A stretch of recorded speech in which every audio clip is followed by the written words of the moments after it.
welcome.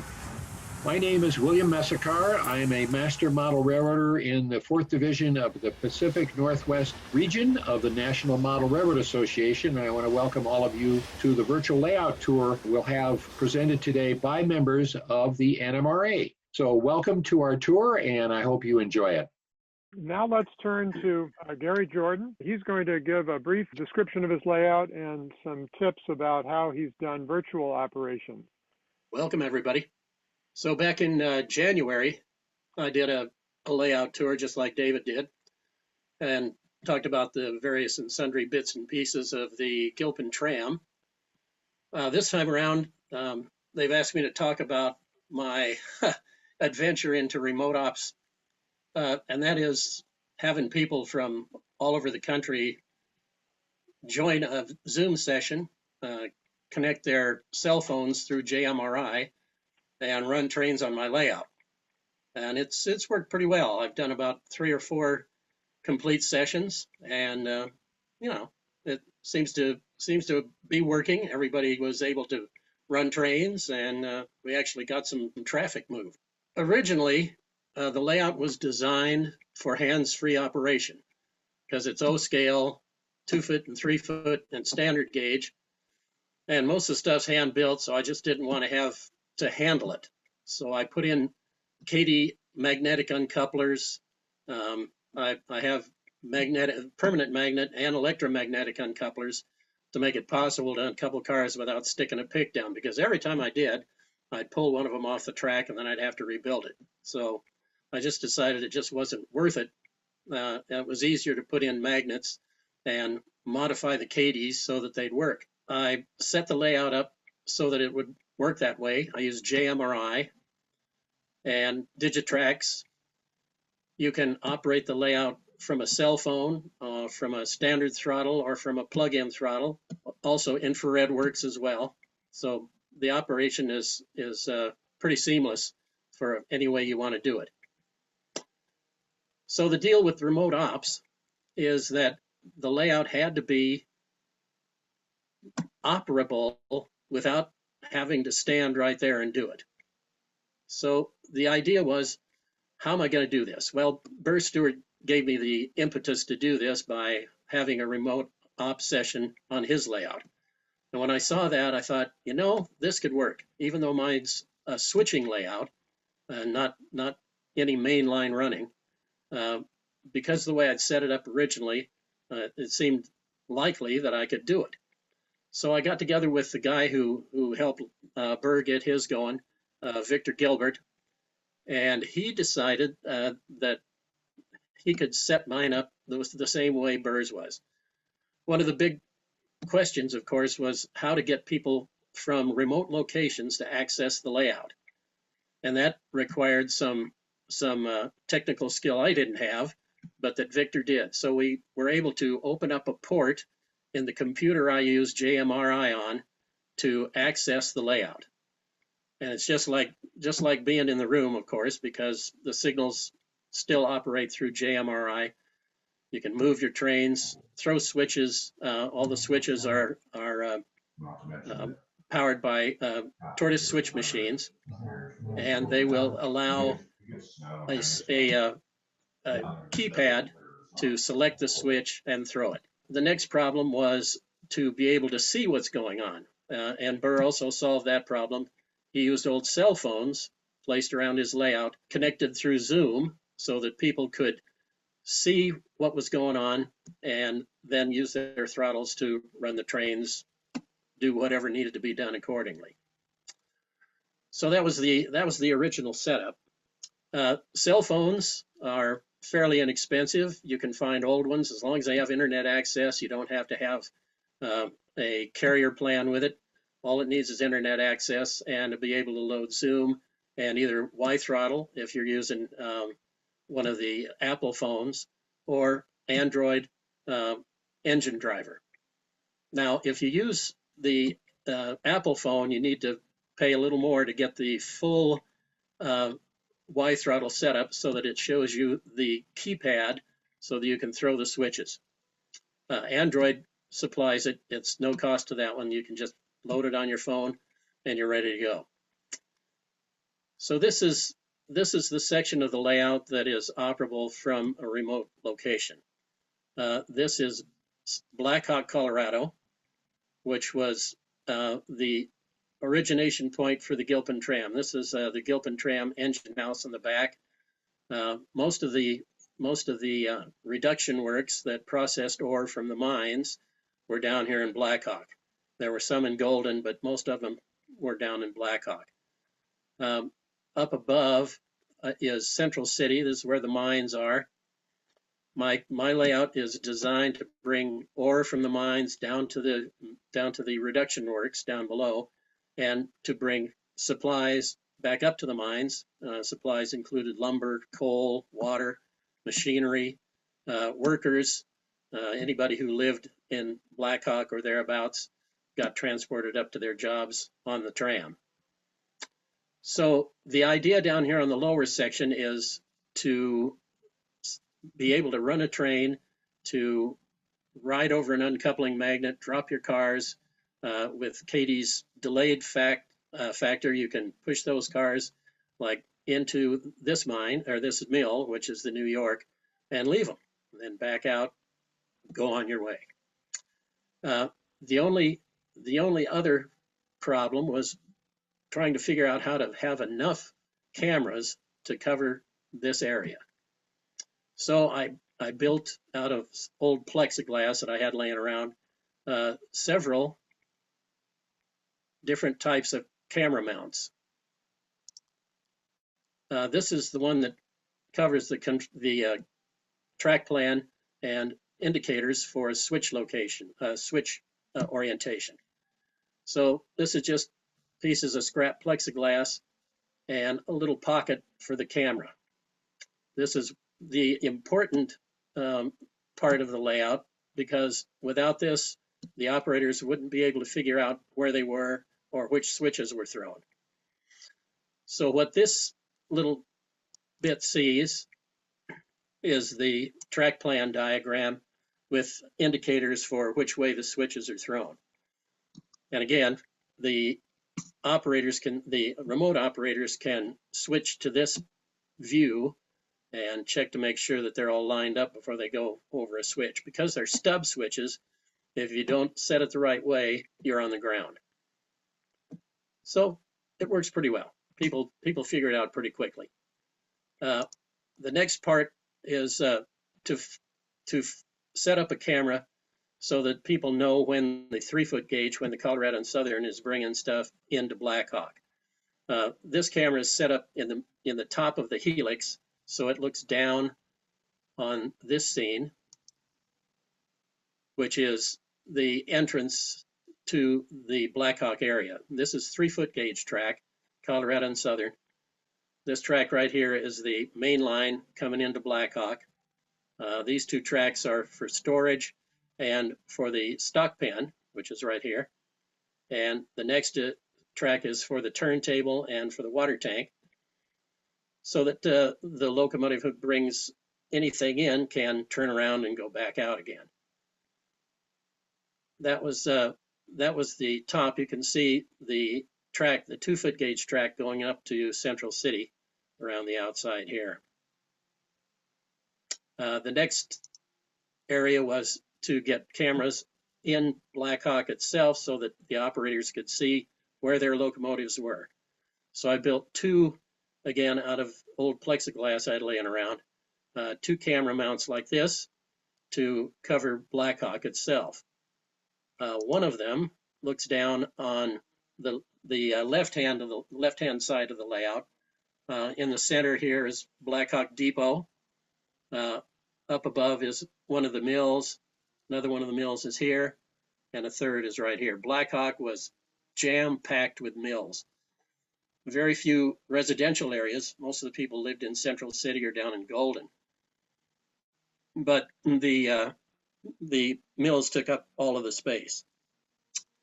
Now, having uncoupling magnets was great, but I realized right off that if the operators couldn't see them, there was no point. So I put a little piece of yellow tape right beside each one of the magnetic uncoupling ramps. 1, 2, 3, 4, 5, 6 of them down here. This is the 3-foot gauge back here. There's some dual gauge, 2-foot and 3-foot here, and 2-foot down in front. So along with that, I realized that people wouldn't be able to operate without being able to read the car numbers, because it's a car card and waybill system. So I printed out car numbers on pieces of paper and put them in each of the cars. So the 3-foot gauge, of course, have larger numbers. The Gilpin Tram had about 100 of these little ore cars, which are Grant Line products, by the way, which is one of the reasons I built this layout, because I could get all the cars and not have to worry about scratch building each one of them. So the operators can see where their locomotives are. They can see where the uncoupling magnets are, and I also supply them with a switch list, which I'll show you at the end here after you see what else is available. So this is the left side of the layout of Blackhawk, and this is the right side. You can see, again, the 3-foot gauge here. This is the other side of that mill that was in front, and this is another mill back here. This is a 2-foot gauge Y, which is the only way to turn anything on this layout, as far as the 2-foot gauge goes anyway. No uncoupling magnets in here, but they're available around so that the operators can uncouple whatever they need to. Usually it takes them a little while to get used to it, but they do. And everybody was able to spot cars and put them where they needed to be. There are also 2 more camera mounts like this that I hang on the front of the fascia that is Central City. And they look down on the left side of the yard up above and the engine house up here. This cell phone sees this, so you can see where your cars are, you get into the engine house, read the car numbers, etc. There are 2 uncoupling ramps here, one in the back, one in the front, so you can get to either end of this double-ended yard and find your cars. The other camera sees the right side of the yard and this main uncoupling ramp right here. So this camera mount sits right up above that and sees this much.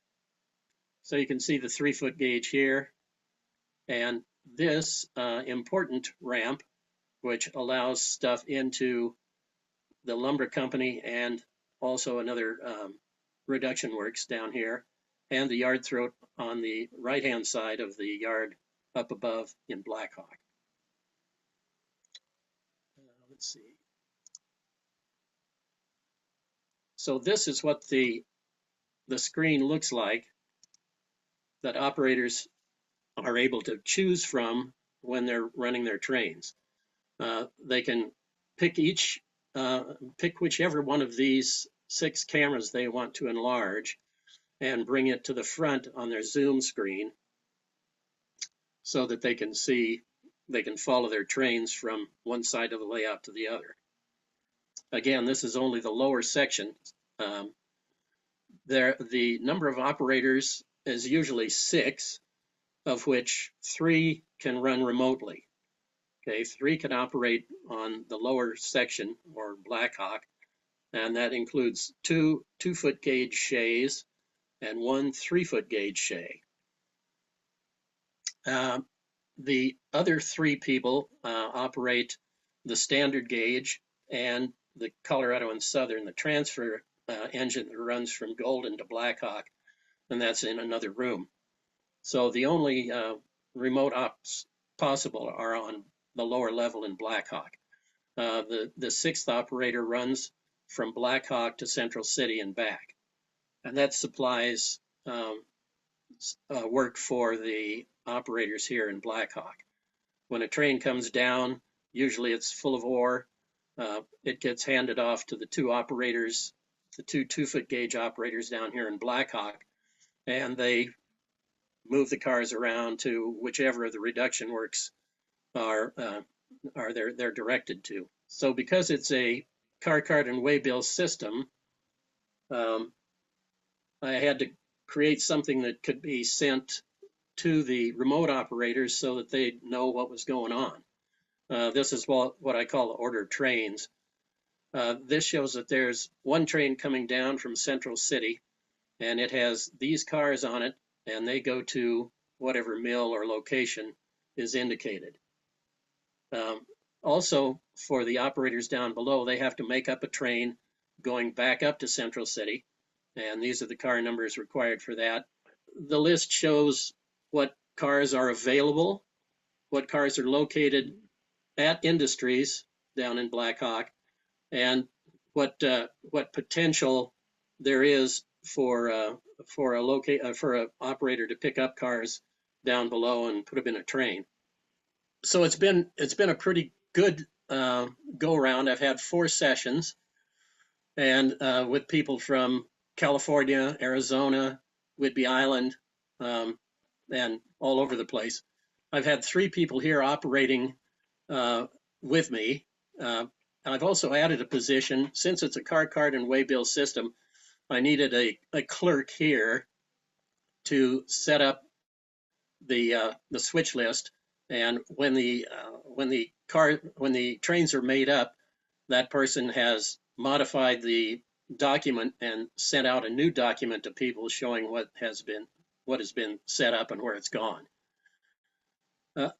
Each session has lasted about 3 hours, and people have been pretty happy with the outcome. Any questions you have, I'll do what I can. I have a question about your shays. Are those stock or are those modified? They are overland models, imported 3 of the Gilpin Tram shays, and the 3-foot gauge shay is a kit that I put together a long time ago. I've been working with JMRI and well, since it came out, probably about 10, 12 years. So I did have to modify some of the shays to hold the decoders. And now, since the miniaturization has improved, I've been able to remove the caboose that used to be attached to each one of them to hold the speaker. And I've been able to put a small box speaker in the cab and a keep alive. So the shays have gotten a lot shorter than they were with a caboose permanently attached. Gotcha. Other than that, the shays are stock. An aspect of your camera mounts that I really like is that the cameras stay on by gravity, so you can grab the camera right away and log it into the Zoom meeting and plop it back on without having to fuss with brackets or controls. And that's critical because it takes quite a while to get 6 cameras logged into a Zoom meeting, and the faster you can get that done, the better. Could you say anything about how you assembled those brackets, whether just use glue or? Yeah, it's standard Plex glue, which is a solvent basically that melts the Plex so that it welds itself together. Yeah. I've used Plex for a long time. It's great to work with, and it's stable. It doesn't change shape or do anything weird. It's a special kind of glue, though, right? Yeah. You can buy it at supply places, and it's a solvent basically. Mm-hmm. So yeah, all of the Plex is just pieces I had laying around from other projects. I'll mention that I've only used one computer in the past to run JMRI and the Zoom meeting, but I think that's caused a delay that's long enough that it becomes problematic with some operators who aren't used to having delays in their commands anyway. So I'm going to 2 computers, one to run JMRI and the other to run the Zoom meeting. I think probably having all that going through one CPU is a little bit too much for the bandwidth that's available. Oh, I'll mention that the cell phones um, are relatively new ones. I tried to buy 6 at a time, but nobody would sell me 6 cell phones at a time. I could only buy 3 at a time, and I have Samsung and Motorola cell phones. Cost me about $40 a piece, which is inexpensive by comparison to what you pay for a cell phone. Yeah. Gary, do you have a charging station for all those cell phones that have been filming essentially your layout? Yeah, I charge them up before each session. Actually, they hold up pretty well. They'll run for probably 4 or 5 hours on a charge, and since my sessions are only about 3 hours, it works just fine. Yeah, it's good to have modern or relatively new phones because, as Oh, you yeah. all know, after a while, the batteries don't work. So I was using old phones that I hadn't thrown away from years ago. So I ended up running plugs so that I could keep them plugged in during the operating session. But, you know, that's a bunch of extra wiring in the ceiling and so forth. Yeah, that was one of my main concerns. I had a couple of old cell phones, as you did, and they just didn't hold up as well. So I went ahead Right. and just bought new ones. Thank you, Gary. So Very interesting.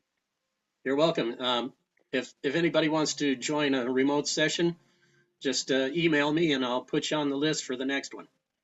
Hello again.